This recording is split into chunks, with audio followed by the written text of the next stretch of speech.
análisis de gestión de la CNDH, coordinado por Miguel Sarre del Instituto Autónomo de México.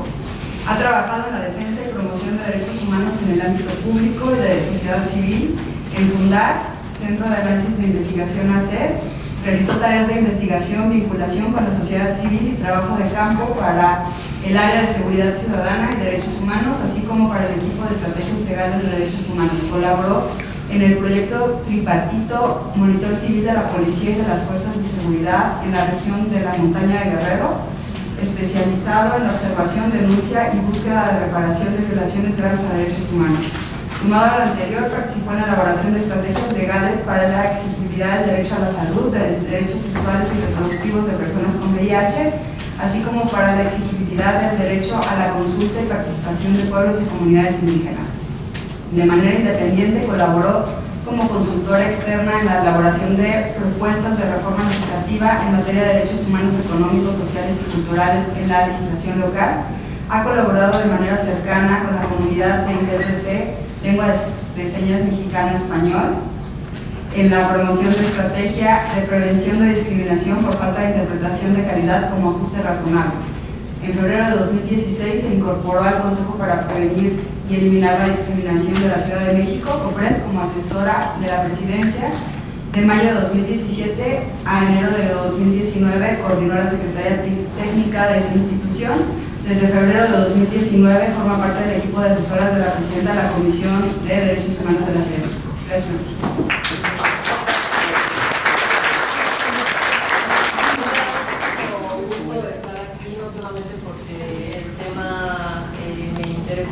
Muchísimo, como verán tengo como un poco de experiencia en la exigibilidad de diferentes derechos, ¿no? Y entonces justo porque lo mío es una de las cosas que hago es como el diseño de este tipo de estrategias aplicadas a la exigibilidad individual o colectiva de personas con ciertas particularidades en términos de mayor protección jurídica y tal. Entonces agradezco mucho la invitación, además porque como dijo Tania, no solamente es alguien que admiro mucho profesionalmente y como activista, sino más personalmente. Así que yo soy como muy de la vieja escuela, bueno, no sé si me encantan los datos. Y le quiero preguntar a mi compañera Ara, ¿podemos hacer un círculo y después comprometernos a dejar nuestra silla igual que como la teníamos? ¿O mejor no? No sé. No. Esta es la última sesión, ¿verdad? Sí. Bueno, porque eso vamos así, les a veces más cómodas para al final y ya la respuesta.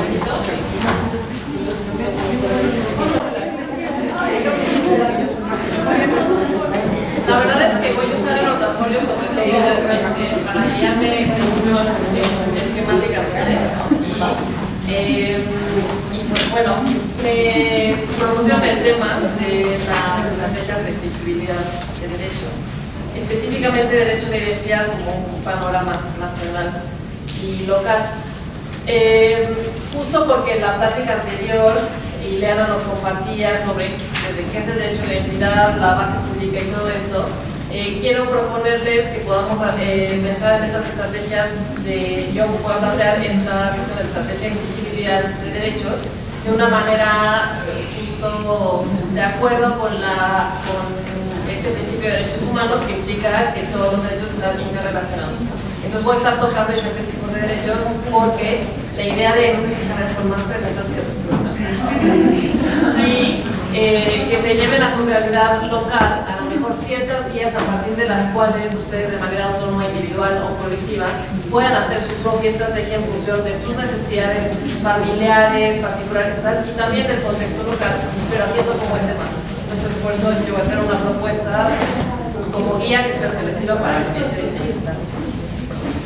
Entonces, bueno, hay como unas preguntas que parecen evidentes cuando pensamos en las estrategias de exigibilidad. Primero, ¿qué es exigibilidad? ¿No? Como a qué les evoca, qué les suena, o sea, para saber que estamos hablando justo de lo mismo, o sea, que entendemos en qué estamos hablando. Exigir, de pedir, Sí, para poder ejercer un derecho que se me está negando de manera activa o de manera pasiva, que de manera pasiva es porque no existe una ley que lo reconozca, porque no hay un mecanismo por el cual yo pueda pedirlo o ejercerlo, o sea, por omisión o por acción, porque efectivamente existe ese mecanismo, pero me lo nieguen, o está reconocido en la ley, me lo nieguen activamente. Entonces, en el escenario A o B, pues tengo que moverme para poder ejercer ese derecho, lo cual no tendría que ser así, pero lo voy a tener que hacer, lo voy a tener que exigir. Entonces, en esa dimensión estamos. Este tema en particular de los derechos de las niñas, niños, adolescentes trans, pues justo, ¿quién más que ustedes están familiarizadas con las omisiones y las acciones que hay? Entonces, estamos en el escenario de la exigibilidad. Así que, algo también que parece muy evidente, pero que da un poco de claridad, es un poco seguir como estos pasos. Tenemos muy claro en que la propuesta de hoy era como estrategias de incidencia, ¿no? Entonces, tenemos muy claro para qué queremos incidir. Porque aquí están todas reunidas por un tema en común, ¿no? Pero, ¿qué quiere pedir? O sea, ¿qué es lo que necesita cada familia? Por ejemplo, no sé, Marta, ¿no? ¿Cuál es la necesidad que identificas tú con tu hija o hijo? ¿No? El derecho a la salud y el derecho al trabajo. Okay. ¿Qué edad tiene? 23. 23. Okay. Salud y trabajo. No sé. Mi nieto, pues el derecho, es adolescente y está en una preparatoria, pero pues el derecho sí. Ok. Sandra. Educación. El derecho a poder elegir cómo vestirse en la escuela. Ok. Mercedes. Igual he tenido muchos conflictos en la escuela sobre eso. Ok. El derecho a la identidad. Entonces, parecería algo muy evidente, pero esto es una particularidad importante, porque aunque estamos aquí reunidas aparentemente para lo mismo, dentro de eso de lo mismo hay particularidades. Entonces, cada una primero debe de identificar para qué va a incidir, qué es lo que quiero lograr. Quiero lograr hasta el punto como más específico y particular, o sea, quiero incidir, o sea, necesito incidir para el ejercicio del derecho de trabajo de una persona de más de 18 años, ¿no? O quiero incidir para tener el reconocimiento, o sea, ejercer el derecho de identidad, que es un derecho llave, como ya han dicho, de una niña de menos de 18 años, bueno, una niña, ¿no? Entonces, en estas características sobre la edad de nuestras hijas o hijos, el momento de vida y la esfera del derecho que queremos ejercer, pues nos va dando claves exactamente como para identificar con qué autoridad y en dónde voy a pedir y qué necesito reunir, ¿no? Entonces, voy a hacer no sé cuál sea la experiencia profesional de cada una, vital de cada una, pero voy a hacer una tabla de jerarquía normativa, ¿no? Y de poderes que en mi experiencia como que nos puede servir a todas, sin importar si alguien está como muy sencillo, igual díganme, ¿no? O sea, como muy básico. Entonces, ya que tenemos identificado exactamente para qué queremos incidir, es importante así gran paréntesis, ¿no? Tenemos una constitución política de los Estados Unidos mexicanos, ¿no? Tenemos leyes generales, tenemos leyes federales,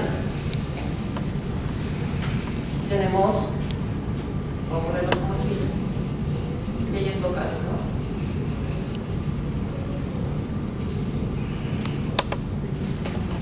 ¿Alguna sabe cuál es la diferencia entre una ley general y una ley local o federal? Sí, no, la general. Las leyes federales aplican para toda la República y las leyes locales al Estado de México. ¿Y las generales? Yo lo acabo de aprender y me voy a hacer. Por favor. Las generales son así como marcan las estrategias generales que tendrían que tener los demás instrumentos como la ley federal o las leyes estatales. Justo esta diferencia es muy importante porque las leyes generales son las que establecen las facultades de coordinación. Hay algunas materias que son coordinadas entre la federación, los estados y los municipios. Entonces, las generales son las que dicen, a ver, en materias como educación, salud, derechos de las víctimas, derechos de niñas, niños y adolescentes, hay facultades que son coordinadas. Y para ordenar esa coordinación sale una ley general. Entonces, esto es muy importante porque no tenemos una ley federal de salud. La federal es la que es la competencia de la federación. Entonces, no aplica para los estados ni a nivel municipio, alcaldía y tal. Pues las federales para qué aplican. Entonces, tenemos, por ejemplo, la Ley Federal de Telecomunicaciones, ¿no? Y entonces, ahí entendemos, los municipios no tienen facultad de telecomunicaciones, los estados no tienen facultad de telecomunicaciones, es una facultad exclusiva de la federación y no le implica, la Constitución no determina que esa tenga que ser una facultad en la que se tenga que poner de acuerdo con los diferentes órdenes de gobierno. En cambio, en salud, en educación, que son además dos de los derechos como que han salido más aquí, son generales y entonces tienen que pasar. Al ser generales es porque establecen un nivel de coordinación en la que a cada quien le tocan cosas distintas, ¿no? Por eso está, sí. Entonces, la duda es, la ley general establece la coordinación, pero entonces no obliga a que se haga. Sí, establece generalmente un sistema de coordinación vinculante, obligatorio, y generalmente cuando sale una ley general o cuando hay una ley general tiene su espejo en la entidad para que pero ese espejo no puede ir más allá de lo que establece la ley general, ¿no? Tiene que estar totalmente armonizada, porque si no hay un problema en el que podrías interponer un recurso porque justo cuando sale ese espejo, porque no va de acuerdo con la ley general, que este es otro espacio de incidencia, ¿no? Entonces, por eso es importante, porque es una flojera rota leerlas, pero establece como cuáles son los sistemas y sobre todo quiénes tienen el juego, a quién le toca qué, ¿no? Entonces es una lectura útil, ¿no? Y luego tenemos toda la cuestión reglamentaria, ¿no?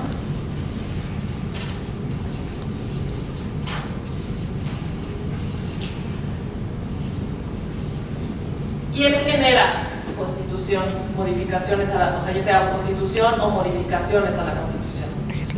¿Qué poder legislativo? Las leyes generales, el Congreso de la Unión, o sea, Congreso de la Unión, leyes federales, Congreso de la Unión, leyes locales, congresos estatales, ¿no? Igual que, digamos, acá estaría la Constitución de cada estado, ¿no? De cada entidad federativa. ¿Y quién genera reglamentos? El Poder Ejecutivo, ¿no? Entonces, aquí ya estamos hablando de otro actor para la incidencia, ¿no? Que una vez que logramos, por ejemplo, un cambio acá, no hay que soltar la atención y el seguimiento, porque el primer contacto y el primer, digamos, impulso que va a tener la persona servidora pública, aquí es cuando decimos que la ventanilla mata al tratado internacional, ¿no? Es porque ya sabemos que la persona que se halla con el reglamento, con el manual, aquí también están los manuales y los protocolos y todas esas cosas, son a nivel Poder Ejecutivo. Y aquí es donde, aquí se ve generalmente muy bonito, pueden faltar con ciertas cosas, encontrar expresiones que discriminan, pero acá ya se bregó el asunto si a lo mejor llevamos todo un proceso sostenido a nivel legislativo para que la ley quede como queremos que quede, pero que acá se puede hacer, se llama nugatorio este derecho.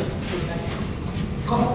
Nugatorio, es decir, anular el derecho que está reconocido aquí ampliamente por un procedimiento administrativo. Entonces son niveles importantes para sostener la vigilancia, el seguimiento y tal en la práctica, ¿no? Todos estos que también da mucha propiedad de ellos. Entonces, ahora, Antes de 2011 había toda una discusión de si los tratados internacionales, voy a ponerlos así, estaban arriba o abajo de la Constitución.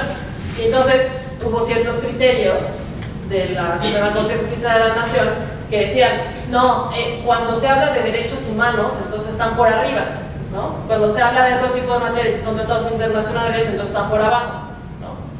Y esa discusión se terminó en 2011. ¿Por qué? ¿Alguien sabe?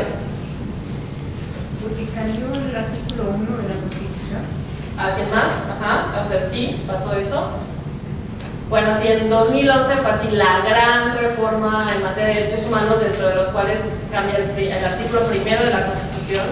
Y en ese artículo primero de la Constitución, o sea, cambiaron muchos artículos, pero en ese artículo primero de la Constitución se establece que todos los tratados internacionales en materia de derechos humanos, de los cuales México sea parte, son interpretados a la luz de la Constitución, son parte, digamos, del corpus constitucional mexicano. O sea que para nosotros, y no para nosotras, ¿no? El que la convención, el que la CEDAW, ¿no? Para eliminar toda forma de discriminación hacia las mujeres, la convención sobre los derechos de niñas, niños, personas con discapacidad, todo eso es como si fuera parte de nuestro derecho interno, o sea, es nuestro derecho interno, ¿no? Y lo interpreta la Constitución. Pero eso hace todo un cambio antes y después del 2011, ¿no? Por eso, después de 2011, hay todo un impulso, porque hay una plataforma o un andamiaje normativo que permite más la exigibilidad de los derechos. Las estrategias que se habían peleado desde antes, ¿no? Pero que hay mejores condiciones. Ya sabemos que de todas formas estamos donde estamos y nos topamos con la ventanilla, ¿no? Pero entonces es importante saberlo en términos de hablar con la persona en la ventanilla y decir ciertas cosas. Una pregunta nada más. A ver, si te pide una anulatoria puede anular una ley. ¿Una qué, perdón? Un reglamentario puede anular una ley. O sea, formalmente no tiene, digamos, ese nivel de, o sea, ley mata reglamento, ¿no? Sí. Pero en la práctica, o sea, de facto, si a mí me...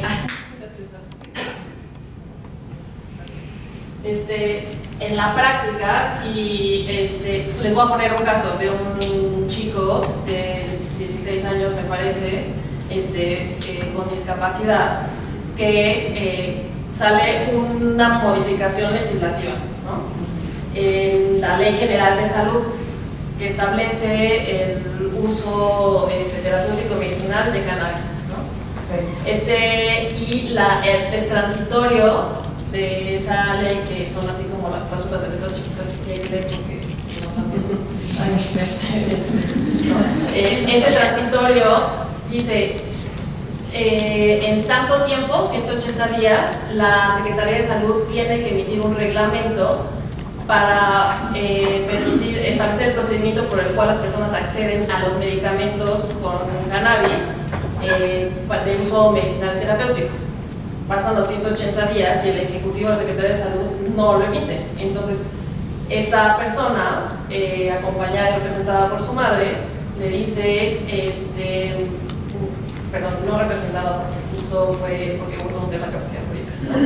Y entonces, acompañada por su madre, interponen un amparo que al final atrae a la Corte por interés y trascendencia de esa definición del tema, y lo que le dicen es, tu Secretaría de Salud estás violando el derecho de este niño que tiene además protección especial por tener menos de 18 años, que es una persona con discapacidad y por eso también tiene protección jurídica especial convencional, ¿no? Y bueno, y no solamente convencional, ¿no? Porque no puede acceder al medicamento porque no existe el procedimiento de cómo se lo van a dar, ¿no? Y entonces, ese es un ejemplo de cómo se hizo nugatorio el derecho de esta persona a acceder a ese medicamento a través de una omisión reglamentaria. Ni siquiera porque existiera un reglamento que establecía que sí, no te lo puede dar con cierta condición total, sino porque no existía, ¿no? Entonces, ese es un ejemplo. Pero no hay nada que obligue. No, la sentencia justo salió en términos de tienes que sacar el reglamento y te doy este otro plazo ya, Secretaría de Salud, y además le tienes que garantizar. El Poder Judicial El Poder Judicial le pide al Poder Ejecutivo que le dé el medicamento, además, a partir de ese momento, ¿no?, de la notificación de la sentencia, y además a la Secretaría de Salud le dice y tienes que reglamentar en tal otro plazo ya, ¿no? Entonces, es un caso bastante reciente, muy importante, en el que es ejemplo de esto. Ahora, parece que estamos hablando de temas totalmente distintos, pero por eso me parece importante hablar en términos de integralidad de derechos humanos, que es un principio importante, porque aquí se intersectan, o sea, es como las categorías que ponía ahorita Ileana en términos de los grupos de especial atención para el tema de identidad, ¿no?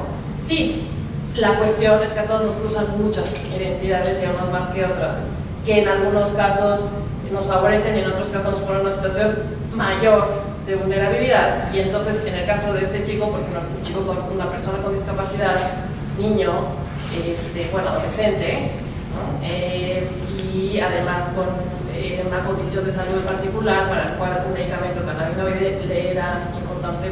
Entonces, incluso que podamos leer las intersecciones de nuestros casos en particular, es importante, porque desde ese lugar, con esa intersección, tenemos que saber que la protección especial, ¿no?, de derechos en esas intersecciones, y entonces desde ese lugar pararnos para exigir en la estrategia que decidamos, ¿no? Entonces ahorita voy a empezar. Esto que igual es como muy obvio porque lo vemos en fase de civismo, no sé, pero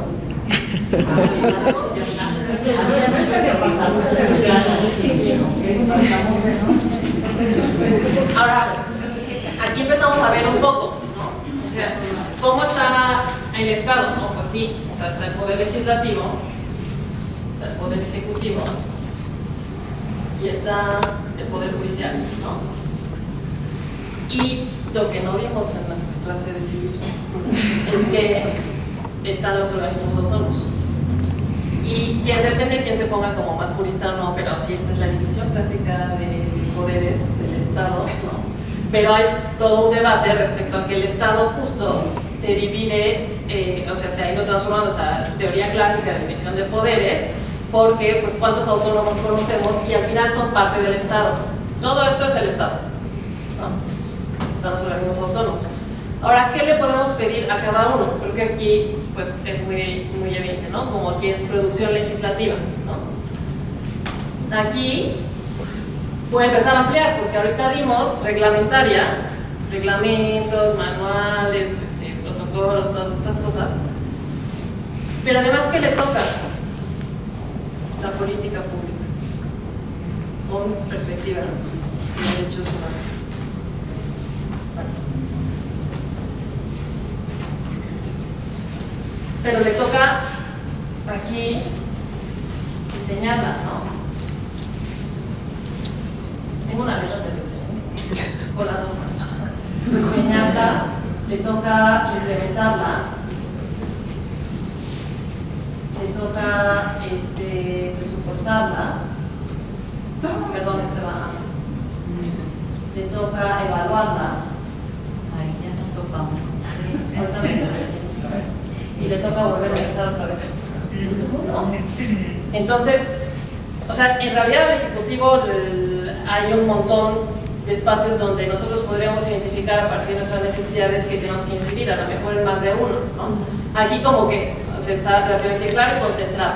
Sin embargo, acá es a qué nivel, qué interlocutor entonces necesito, interlocutora necesito, ¿no? Cuando mi necesidad está en el Poder Ejecutivo. Y yo pienso, por ejemplo, en términos de derecho al trabajo, ¿no? Que es una materia federal, no hay ley general, no es coordinación, es federal.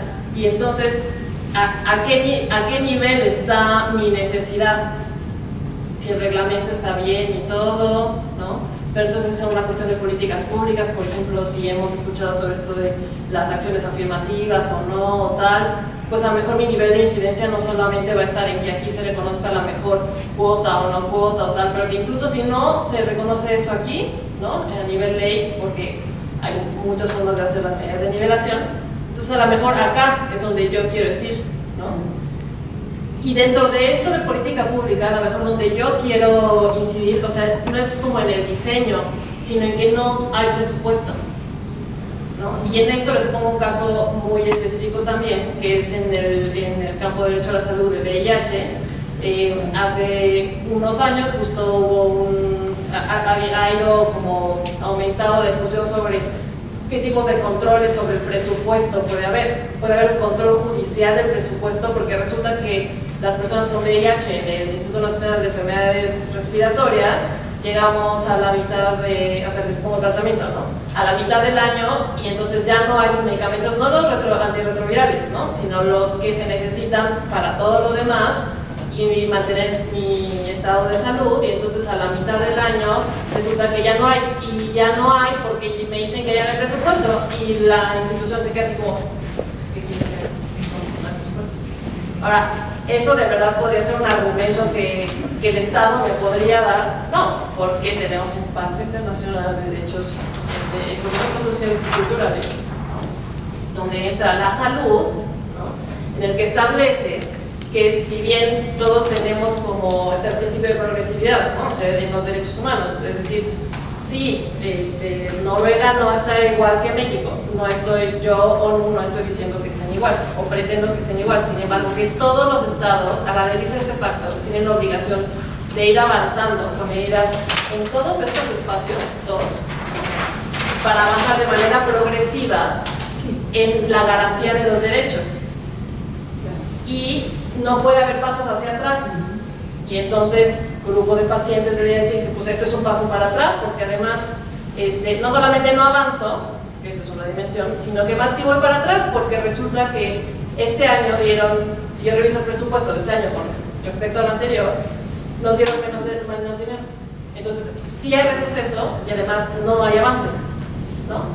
Ese es otro espacio de exigibilidad. Y por ejemplo, para en el tema de salud de niños, niñas, adolescentes trans, este es un tema que parece también como muy importante, ¿no? ¿Por qué? Porque ahora resulta que bueno, ¿no? La clasificación internacional de enfermedades, la edición 2011, ya no considera lo trans como un trastorno, que bueno, ese es realmente un bastión excelente. Solamente que como nuestro Estado mexicano considera que la salud es nada más la ausencia de enfermedades, y no, como dice en el Pacto Internacional, como que la salud es el nivel más el derecho al disfrute del máximo nivel posible de bienestar general. Eso es a lo que debemos aspirar todas las personas.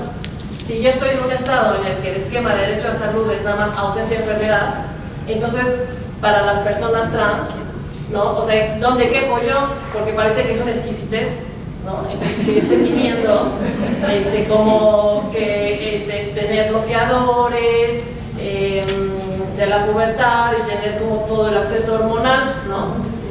En cambio, si lo vemos como eso me permite no solamente una cuestión de libre desarrollo de mi personalidad, que es un derecho, sino además no discriminación, sino además que me permite sentirme a gusto con mi cuerpo como yo me quiero ver, ¿no? Con la corporalidad que sea, y eso me genera menos estrés que después, o sea, sabemos que la población LGBT tiene una incidencia más alta de suicidio y tal, no es porque haya un suicidio, ¿no? Sino porque la presión es demasiado fuerte y tal, entonces es como vamos viendo la dimensión que tiene y la importancia que tiene en concebir la salud, tal como lo concibe y lo ha interpretado el Pacto Internacional de Derechos Económicos, Sociales y Culturales, que además es parte de nuestro corpus constitucional.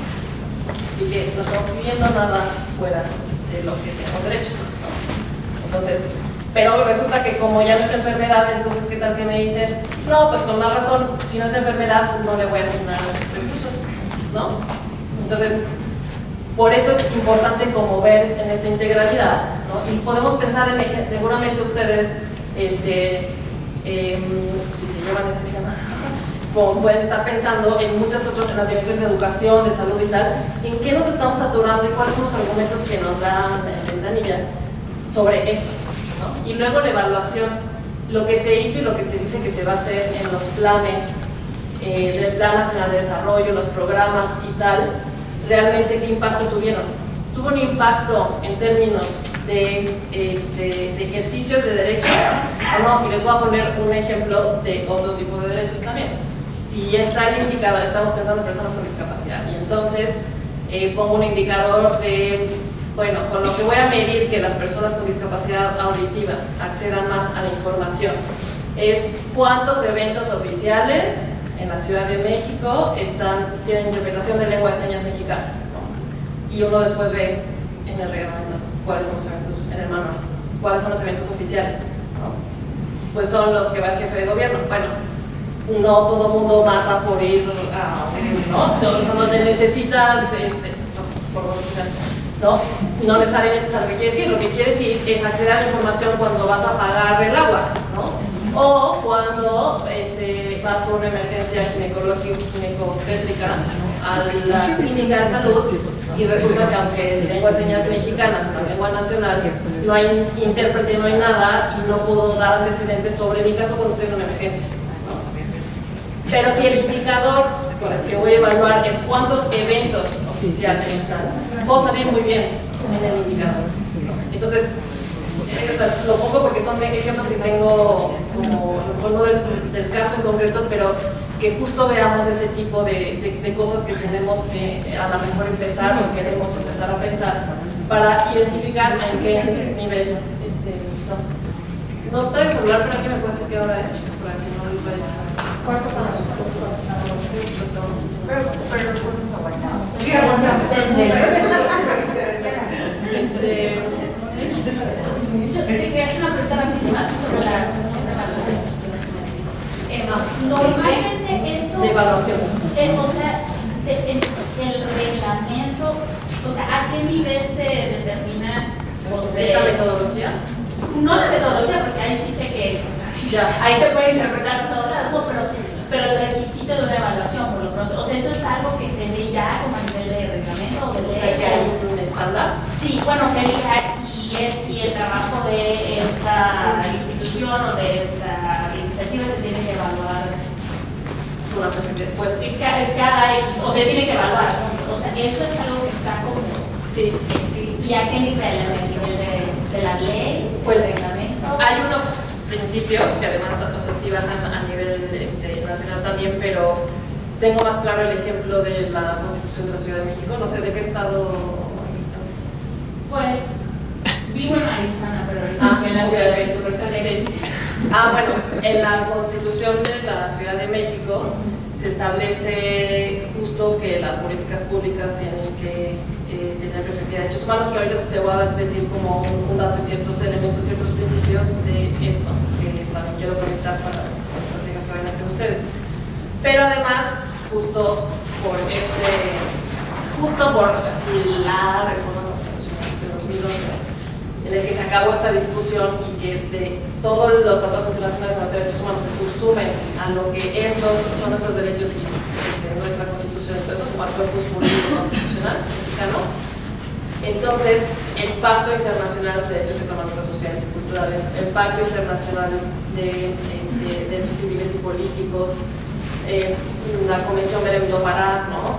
O sea, todas las convenciones internacionales de las cuales somos parte, pero sobre todo los dos pactos que te dije, y para evaluación además sobre todo el PIDES, que es el de Internacional de Derechos Económicos, Sociales y Culturales, que establece derecho a la salud, educación, trabajo, todos estos, esas convenciones tienen un comité que interpreta, tiene una función interpretativa del pacto, y entonces estos comités sacan observaciones generales, que es lo que se llama, ¿no? Y entonces tienen observaciones generales temáticas, que básicamente es lo que quiso decir, o sea, veo que hay dudas sobre cómo interpretar el derecho de niñas y niños a ser escuchados.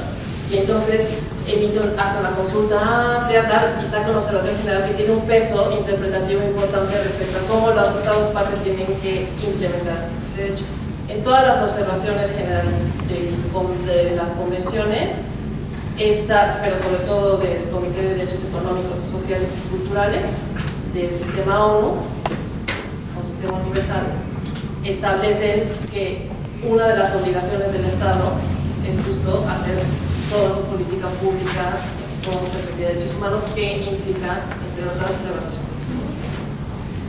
Ahora, esto que comentas, pues, comentar lo que hicimos esto y ahorita hacemos otra sesión de preguntas, es que a mí, aunque no es el hilo negro, pero me parece que hace una sistematización muy buena y muy útil en la Comisión Interamericana de Derechos Humanos, que ahorita quiero explicar. Este es el panorama nacional, sin embargo no son nuestros únicos recursos. Perdón, voy a seguir nada más aquí ahorita. Bueno, Poder Judicial, ya sabemos, ¿no? ¿Qué es lo que podemos obtener del Poder Judicial? Si vamos a interponer un amparo o tal, y tenemos un amparo desde el nivel de juzgados, ¿no? Y ese amparo, dependiendo de si es de interés y trascendencia, digamos, nacional, entonces puede atraerlo a la Suprema Corte de Justicia de la Nación si lo pedimos ya cuando está en segunda instancia, que es primera, segunda instancia y Suprema Corte de Justicia de la Nación. Cuando estamos aquí, si es de interés y trascendencia, podemos llegar acá. Este fue el caso no sé si están familiarizadas con el caso de Veracruz sobre el reconocimiento de identidad de género vía administrativa y no judicial. Si no, lo resumo así de pasadita, y es que ahora tenemos criterios interpretativos de la Suprema Corte, o sea, que son del más alto nivel de interpretación y que aplican para todos los juzgados, en los que dicen, con motivo de un amparo en Veracruz, que es discriminatorio, y esto era para personas adultas, ¿no? Que es discriminatorio, dijeron varias cosas, pero en síntesis es que no tenía por qué pasar por vía judicial para hacer el cambio de reconocimiento, ¿no? Entonces, el cambio de acta, ¿no? O el reconocimiento de identidad de género, porque era discriminatorio, porque además lo que normalmente se argumenta es que el derecho a la identidad, o sea, que tiene que ir por vía judicial porque hay que proteger ese derecho a la identidad, ¿no? Sin embargo, Tania ponía estos ejemplos de, bueno, y sí, en el Código Civil dice eso, si te llamas de una manera, tus papás te pusieron de una manera en la que te generan como bullying, te puedes cambiar el nombre, ¿no? Y hay muchos otros supuestos. Entonces, lo que la Corte dice es que en realidad si tú cambias tu nombre, mientras no cambies apellidos, que entonces implicarían derechos de filiación, sucesorios, o sea, tener un impacto en ese sentido, en realidad, para términos duros de derecho a la identidad, no estás cambiando tu identidad como ser jurídicamente protegido para efectos hacia terceros, ¿no? Entonces el Estado no tiene por qué meterse, básicamente, ¿no? Y generar ese problema en algo que es en el que la autoidentificación es lo importante, ¿no? Y el derecho a la libre desarrollo de la personalidad. Entonces, por ejemplo, ese caso, por considerar que no había, les decía, interés, o sea, es cuando identifica la Corte interés y trascendencia, ¿no? Y el interés es que considera que bueno, procede como interés público, hay un margen ahí de discrecionalidad, pero de trascendencia es básicamente que no haya habido criterios sobre eso, o en ese sentido, sobre ese tema en particular, antes, que la Corte no los tenga. Entonces, por ejemplo, aquí, aunque ya tenemos esos criterios para personas adultas, no ha llegado nada a la Corte sobre personas de menos de 18 años. Y ese es un argumento importante de trascendencia. Perdón, ¿ese es un proceso proactivo de la Suprema Corte o es una petición? Hay que solicitar. Okay. E incluso yo diría hay que intencionarlo. O sea, si esa es la intención, que haya ese tipo de criterios, desde que se mete acá, la forma en la que se redacta incluso en amparo es importante. En el caso de Sara, de que no permite que se use el usuario, el argumento que dio la escuela, pues debe de usar el uniforme de acuerdo a lo que dice su acta de nacimiento, lo que tiene que poner vacaciones. Y yo, motherfuckers, que les digo, tienen razón. Cambio de identidad, pues entonces primero digo, pues le cambio el nombre, entonces ya me empiezo a topar con eso, que Campeche, no, pues mi mamá es hispana, Tabasco, no hay antecedentes, como tú lo acabas de decir, creo que tampoco en Tabasco ha habido cambio de identidad de mayores, Entonces, ¿Es escuela pública o privada? es privada. Ok. Las escuelas privadas, de todas formas, aun cuando sean privadas, son una concesión del Estado, a partir del artículo 3. ¿Quieres que te conteste por escrito? Que, Así, por favor. o sea, cuando tengas así planeado si quieres ir aquí o quieres ir acá. Se los voy a solicitar primero por el escrito. Sí, pero piensa en tu estrategia antes porque tienes plazos. Entonces, si tú vas a, o sea, si tú dices, a ver, eso no es necesariamente, o sea, puede ser supongo que tiene, bueno, hay este principio de no discriminación, entonces digamos que tienes base acá, ¿no?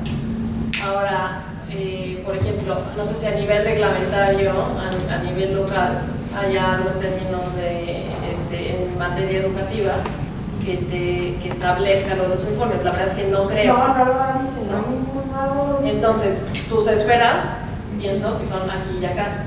La cuestión es que es como técnicamente compleja, ¿no? O sea, necesitas a alguien que te ayude con eso y además tiende a ser más caro, ¿no? Sí. Porque lo que tú podrías decir es, bueno, contéstame por escrito que mi hijo, o sea, me refiero ahorita a hijo porque tienes como esta identidad, no por falta de respeto a la Constitución, sino dime que no puede usar y por qué no lo puede usar, porque contra eso te vas a amparar en términos de discriminación, te puedes amparar en términos de discriminación. Ahora, la otra vía es que tú le comuniques a la autoridad educativa, que es una instancia del Estado, ¿no? Y que es el Ejecutivo, con esa copia y le digas, me están diciendo esto y quiero que tú me contestes por escrito con base en el derecho de petición, que es el 8º y que todos lo podemos hacer, ¿no? De la Constitución Política de los Estados Unidos Mexicanos, que me contestes que apoyas esto o que por qué no, que con fundamento en qué, ¿no? O sea, mi hijo no puede ir vestido como quiera, ¿no? Puedes ampliar más o menos en el caso, pero a lo mejor serviría que nada más dime por qué no puede. Lo que pasa es que justo si no te contestan con base en un derecho que tú tienes de preguntarles si tiene un plazo razonable te den una respuesta, entonces otra vez te regresas a este esquema y te amparas, ¿no? Pero tú puedes si te decir, contestan, solicitarlo por escrito, ¿no? Sí, lo pides por escrito. O sea, ahora lo que voy es igual. Aparentemente, bueno, me gusta de la escuela, aparentemente. Nada más que si no me gustó la forma que me corrijo la directora. Sí, no, pero es bueno que lo sepas porque entonces es bueno, está bien si tú dices que no. Pero... Yo no les he mostrado el protocolo que me facilitaron, pues primero que hacer. Sin embargo, regresando, tengo que hacer toda mi estrategia. Entonces, lo que me dice es todo por escrito para que quede antecedente. Y eso me sirva para. Sí, sí es un nivel de confrontación, ¿no? Maya sabe que cuando pide por escrito es porque algo vas a hacer, ¿no? Ahora, con lo que quiero terminar rapidísimo es con que o sea, si tú te vas con eso por escrito a la autoridad educativa del Estado, ¿no? Pidiéndole que te conteste y tal, ¿no? Te abre otra posibilidad, no solamente a que te vayas acá, sino que antes de que te vayas acá, vayas entonces a esta otra opción, que son los organismos autónomos. Hay varios, ¿no? Pero yo estoy hablando específicamente de protección de derechos humanos, como lo es la Comisión de Derechos Humanos de la Ciudad de México, como lo hay en cada entidad, ¿no? Y entonces, tú le dices, o sea, la autoridad educativa, si te contestó que no puede usar el uniforme tal, ¿no? Entonces le dices, está discriminando. Entonces ya es una violación de derechos humanos porque hay una autoridad y porque y ustedes como particulares. Entonces puede actuar. No puede actuar si, esto es como de juego de mesa, ¿no? No puede actuar si tú ya empezaste este proceso. Entonces, ¿son excluyentes, perdón? Son mutuamente excluyentes. A menos que en el proceso judicial sea una autoridad judicial la que te discrimine, entonces puedes acudir acá, ¿no? Pero no por el tema sustantivo, sino a lo mejor como por el estatuto, pero en general son mutuamente excluyentes. Entonces, por eso ese es otro factor para que consideres qué activas y en qué momentos, ¿no? Entonces, sé que hay otras preguntas, nada más quiero hacer, como ya que muy poquito tiempo, terminar con este mapa y también dejar como mis datos para que me contacten en el momento que quieran, ¿no? Entonces, es que sí, me tengo que ir a la marcha. Por eso, entonces, bueno, esto es a nivel nacional, ¿no? Y estos están a nivel nacional, bueno, igual que estos todos, ¿no? Y a nivel estatal, ¿no? Los organismos autónomos. Ahora, este nivel de política pública, que regresa un poquito a lo que planteabas, pero que es muy importante y que además salió desde las conversaciones, las pláticas de hace rato, que es la cuestión de participación, y Renato decía, bueno, estamos implementando esto y tal, pero son qué estándares podemos pedirle a la autoridad del Ejecutivo en cuanto a este nivel de política pública. Y les decía que no es el hilo negro, pero está muy bien sistematizado, un informe de la Comisión Interamericana de Derechos Humanos, que es parte de la OEA, que ahorita les voy a hacer el mapa de los sistemas de protección de derechos humanos, que se llama Políticas Públicas con Perspectiva de Derechos Humanos. Lo publicaron el 16 de septiembre pasado. Y la razón por la cual es importante es porque plantea de manera muy clara así como ruta a seguir para la relación entre particulares y el Estado, específicamente el Poder Ejecutivo, en lo que toca a políticas públicas. ¿Y por qué? Porque establece 5 principios de cómo se debe, qué tiene que tener, así piso mínimo, una política pública con perspectiva de derechos humanos. Y piso mínimo es, primer principio, no discriminación, ¿no? Que ya sabemos que la no discriminación es no solamente igualdad ante la ley, sino que de manera sustantiva no haya no discriminación, pero va asociado con el segundo, que es las políticas públicas en cualquier materia siempre tienen que priorizar a los grupos históricamente discriminados. Entonces es el estándar de prioridad. No quiere decir que solamente las hagan dirigidas a esos grupos, sino que en todas, de manera transversal, el grupo a priorizar son esos históricamente discriminados, ¿no? Que tampoco hay que encontrar el hilo negro para identificar, ¿no? El tercero es la participación, y es en el que quiero hacer muchísimo énfasis, ¿no? Porque no hay política pública con perspectiva de derechos humanos en cualquiera de sus niveles si no hay participación de las personas a las que les afecta. A nivel internacional, de fuente convencional, digamos que hay una protección jurídica especial sobre consulta. ¿Quién tiene derecho a consulta en términos de derechos humanos? No consulta en términos electorales, ¿no? Que tiene otras particularidades, sino derecho a la consulta y participación. ¿Alguien sabe quién tiene una protección? ¿Qué grupo tiene una protección especial? Son 2. Según yo, niñas, niños, adolescentes, a consulta y participación no necesariamente, pero es muy importante esto que dices. Son personas y pueblos originarios, indígenas, ¿no? Consulta y participación, o sea, consulta libre, informada, previa, ¿no? Y participación, y personas con discapacidad. Ahora, el siguiente nivel, que no es ni abajo ni nada, no, pero el siguiente nivel es el de participación solamente. Y ahí hay una protección especial de participación para niñas, niños y adolescentes. Ahora, y el estándar es en todo aquello que les afecta. Ahora, la realidad es que estamos en un momento en el que en la política pública de implementación y en la operación día a día es cómo satisfacemos esos derechos, cuáles son las metodologías, o sea, de qué forma, porque, o sea, sí en la implementación es complejo, ¿no?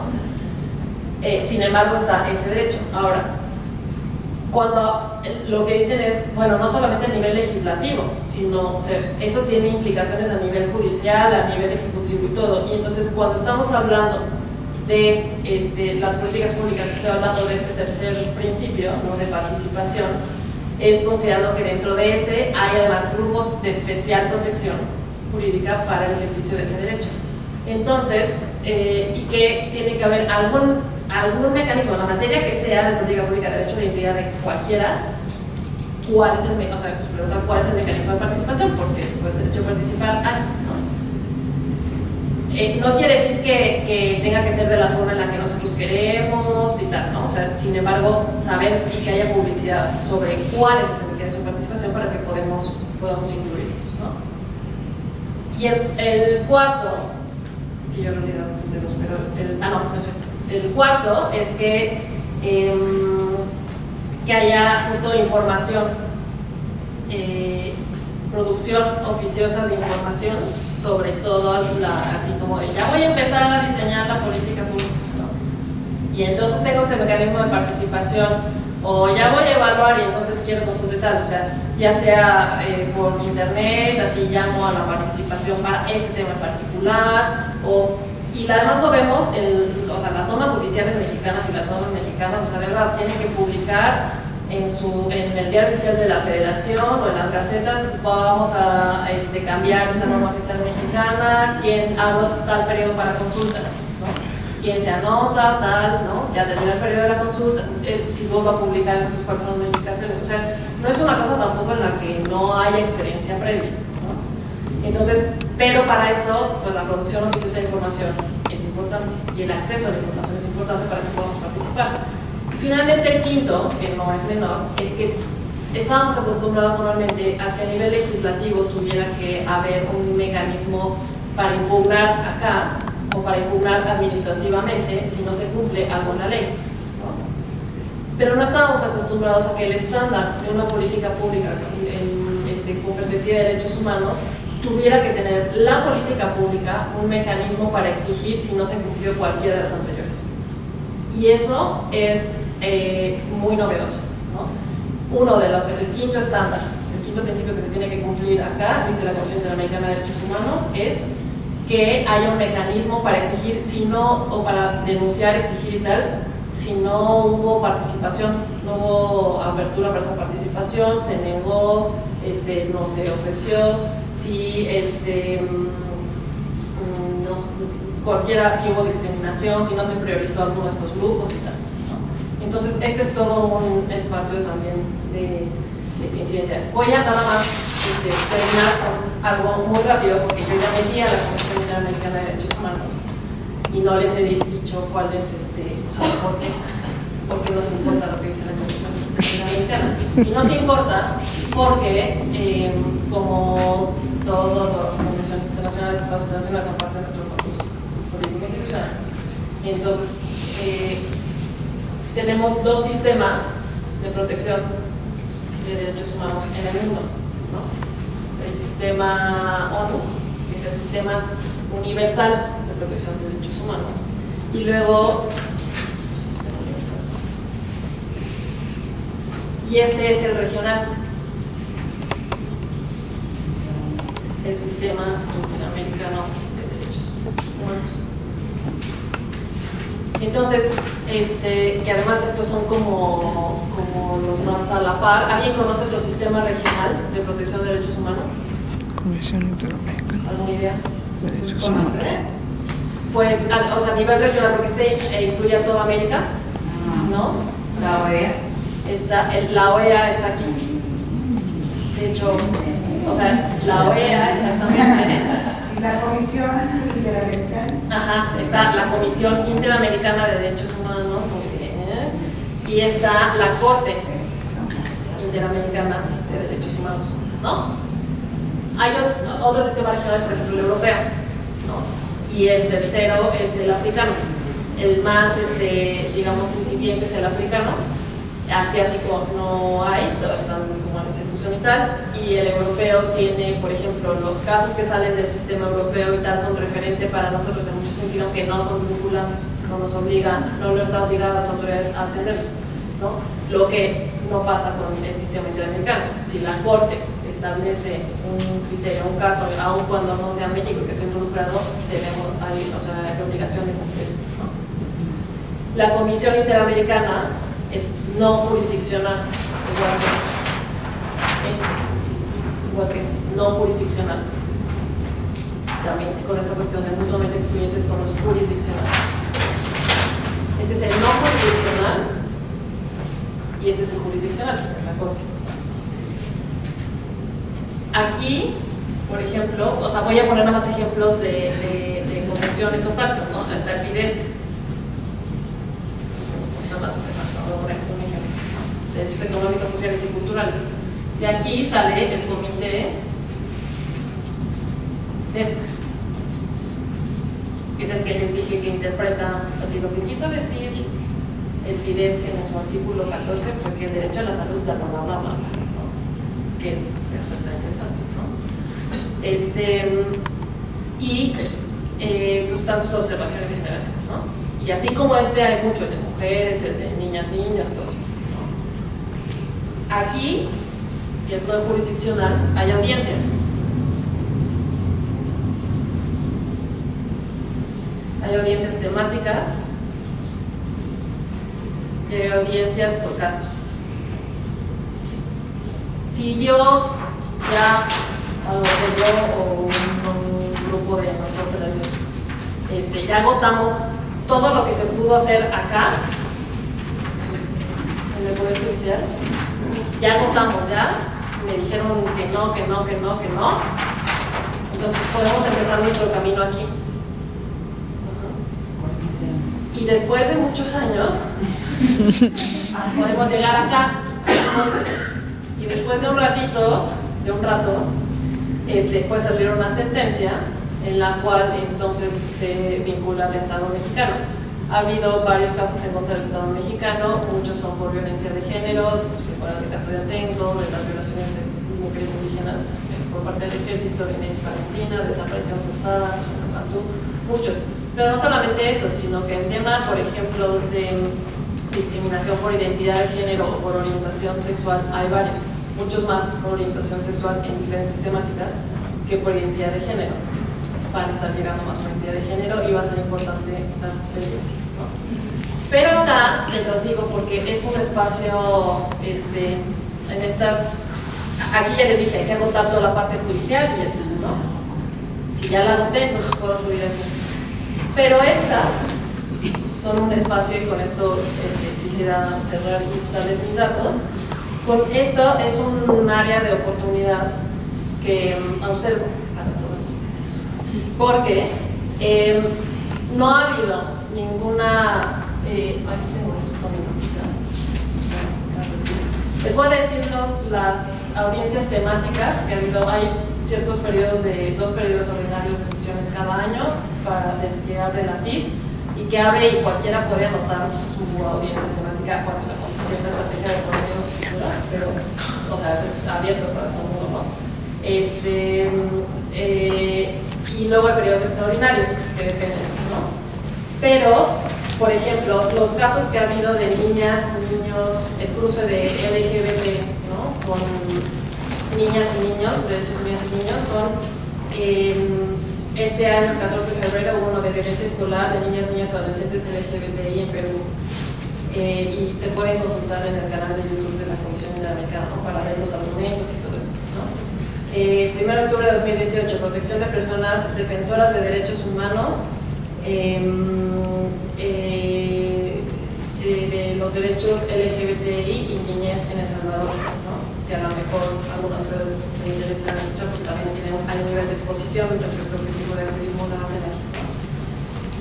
La situación de derechos humanos intersex en 2007, 20 de marzo de 2017, y esta fue de oficio, es decir, que no la solicitó nadie, sino que la comisión dijo esto se necesita, sí, y va mucho para participación y residencia, ¿no? 28 de mayo de 2014, políticas públicas para la protección de derechos humanos de niñas, niños y adolescentes LGBTI en Paraguay, ¿no? 28 de octubre de 2013, denuncia sobre discriminación y violencia basada en la orientación sexual e identidad de género en contra de niñas, niños y adolescentes en Guyana. Y esos son los que hay con esa intersección. Ahora, ¿por qué se los digo? No solamente porque es una fuente de consulta, ¿no? Sino también porque México, ninguna organización de México, aunque el tema trans ha ido bastante y en aumento en las últimas sesiones y periodos de audiencias, el tema de niñas, niños, adolescentes trans en México no ha habido ninguna audiencia temática sobre eso. Y las audiencias temáticas pueden ser generales, sí, pero también la invitación es a que sea lo más particular posible, se identifica derecho a salud, derecho a la educación, o sea, derecho a la identidad, o un combo de las tres, pero como particular específico, se pueden solicitar. Y esa es otra ruta que se puede plantear en términos de estrategia para visibilizar, dependiendo del momento en el que considere importante hacerlo o no, este tema. ¿El periodo de sesiones cuál es? ¿Tú sabes? Se abre, son 2 momentos de sesiones, por ejemplo, hoy es el último día del segundo periodo ordinario de sesiones. Y entonces, no sé si va a haber algún extraordinario, pero en la página de la Comisión Interamericana le das en audiencias y siempre te sale si están convocando a periodo extraordinario, si ya publicaron el calendario de las audiencias, ese tipo de cosas, y siempre llaman a inscribirse. Y les quiero contar la experiencia justo de la población afromexicana, que no habían necesariamente considerado como este espacio, que uno de los grupos, y justo México no había tenido ninguna audiencia, aunque en las Américas había habido varias. México no había tenido ninguna audiencia para exponer, para que las organizaciones expusieran cuál era la situación del ejercicio de derechos de personas afromexicanas en este país. Y entonces, y lo solicitaron y salió muy bien en términos porque al final hace las peticiones al Estado, ¿no? Entonces, todo se sincronizó bastante bien con el reconocimiento constitucional que le siguió como todo esto, pero es un espacio en el que no es la ingenuidad de pensar que es la solución, sino es el uso estratégico que las personas podemos hacer de los recursos institucionales que hay, nacionales e internacionales, para la exposición de algo que nos sirve para el ejercicio de nuestros derechos, ¿no? Entonces, como que ese es el panorama amplio de muchos mecanismos de los que pueden hacer, y en función casi de los casos particulares, de los contextos en los que están ustedes, de los recursos que hay de todo tipo, humanos, económicos, siempre hay una estrategia que se puede diseñar, ¿no? Colectiva o individual. ¿Quién y cómo puede solicitar las organizaciones? Organizaciones de la sociedad civil. ONGs ya registradas. Ajá, sí, constituidas, y en realidad el proceso es que te inscribes el tema. O sea, lo más complicado que yo veo son no los requisitos las formas que uno tiene que llenar y eso, sino ponerse de acuerdo. Y siempre se hace un desorden. Cuando ya vas como audiencia y los diferentes grupos se ponen de acuerdo que quién habla, que para integrar el documento tienes que hacer un documento para presentar, para que sea digan, pues sí va, no va para audiencia, para que te den la audiencia. Entonces, ponerse de acuerdo siempre es lo más complicado, ¿no? Y a lo mejor pagar el recurso, porque la Comisión Interamericana está en Washington, pero todas por ejemplo, esta última, la que cierra hoy, es en Ecuador, ¿no? Así se va moviendo porque cada país de la región va hospedando, digamos, un periodo de sesiones.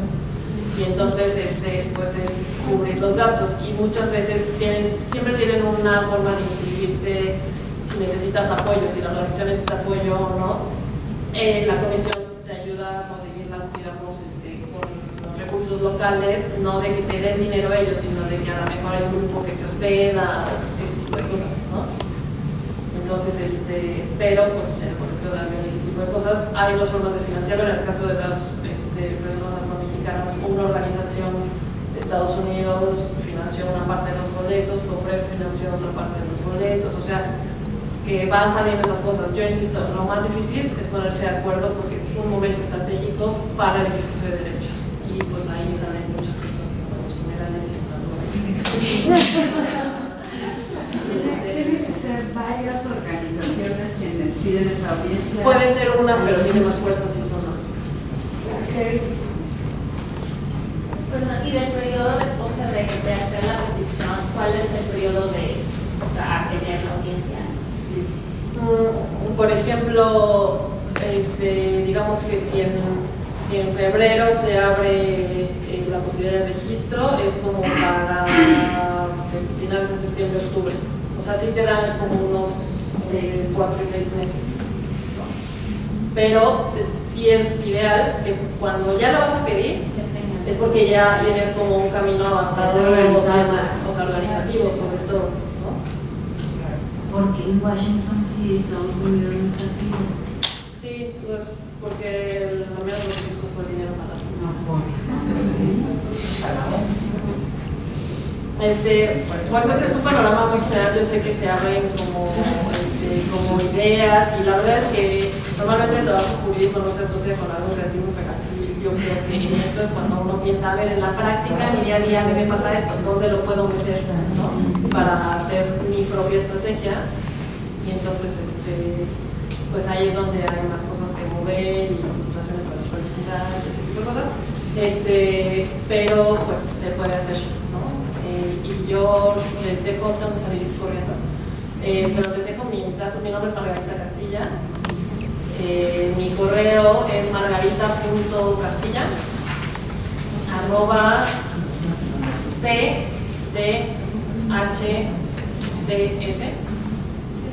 @cdhdf. No me quieres escribir.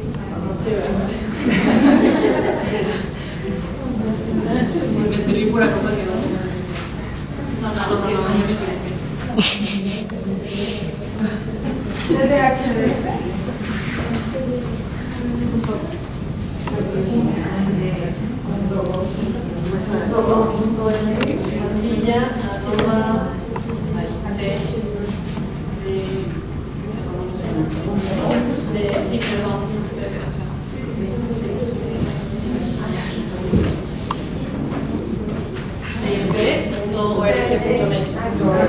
O sea, esta es la primera forma en la que me escribo con él.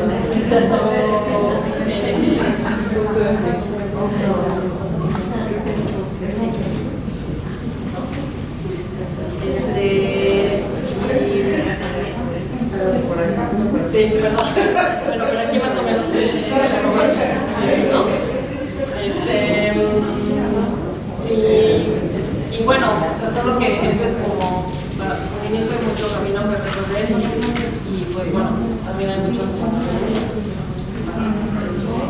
Así que muchas gracias.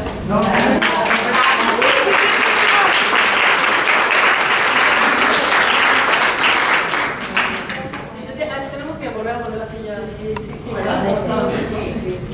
O sea, van a seguir. ¿Les gusta? Sí, vamos para la sí, porque así